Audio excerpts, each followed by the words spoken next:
അസ്സലാമു അലൈക്കും വറഹ്മത്തുള്ളാഹി വബറകാതുഹു. നിങ്ങൾ ഒരു അമ്മായിയുമ്മയാണോ? ഉറപ്പായും അറിഞ്ഞിരിക്കേണ്ട 7 കാര്യങ്ങൾ. 1. മരുമോൾ നിങ്ങളെ മകൻ്റെ ജീവിത പങ്കാളിയാണ്, നിങ്ങളെ ശത്രുവല്ല. 2. മരുമകൾ പിച്ചയെടുക്കാൻ വന്നതല്ല, നിങ്ങളെ വേലക്കാരിയുമല്ല.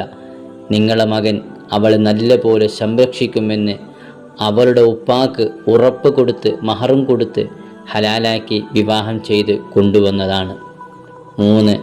സ്വന്തം മകളോട് മകളെ ഭർത്താവ് സ്നേഹത്തിൽ പെരുമാറാൻ ആഗ്രഹിക്കുകയും സ്വന്തം മകൻ അവൻ്റെ ഭാര്യയോട്, അതായത് മരുമോൾ, സ്നേഹത്തിൽ പെരുമാറുന്നത് കാണുമ്പോൾ ഇത് ഇഷ്ടപ്പെടാതിരിക്കുകയും ചെയ്യാറുണ്ടോ?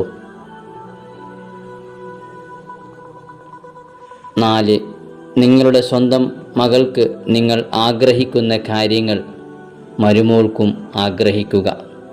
മരുമോൾക്ക് സമാധാനം നൽകാതെ എപ്പോഴും ഇടങ്ങേറാക്കിയാൽ അതിലൂടെ സ്വന്തം മകൻ്റെ ജീവിതം കൂടിയാണ് തകരുന്നത് എന്നോർക്കുക.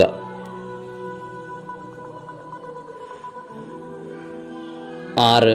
ഇനി നിങ്ങളെ ഇടങ്ങേറാക്കുന്ന ഒരാൾ ആണ് മരുമോളെങ്കിൽ അവളെ തലയിലേറ്റി നടക്കണം എന്നില്ല. നാളെ അമ്മായിയമ്മ ആവുമ്പോൾ അവൾക്കെല്ലാം മനസ്സിലായിക്കോളും. 7. മരുമോളെ എന്തും ചെയ്യാം എന്നും കരുതരുത്. ബുദ്ധിമുട്ടിച്ചാൽ നാളെ അല്ലാഹു സുബ്ഹാനഹു തആലയോട് സമാധാനം പറയേണ്ടി വരുമെന്ന കാര്യം എല്ലാ അമ്മായിമാരും മറക്കാതിരിക്കുക. അല്ലാഹു സുബ്ഹാനഹു തആല എല്ലാവരുടെ വീടുകളിലും സമാധാനമുള്ള ഒരു അന്തരീക്ഷം നൽകി അനുഗ്രഹിക്കട്ടെ. ആമീൻ യാ റബ്ബൽ ആലമീൻ.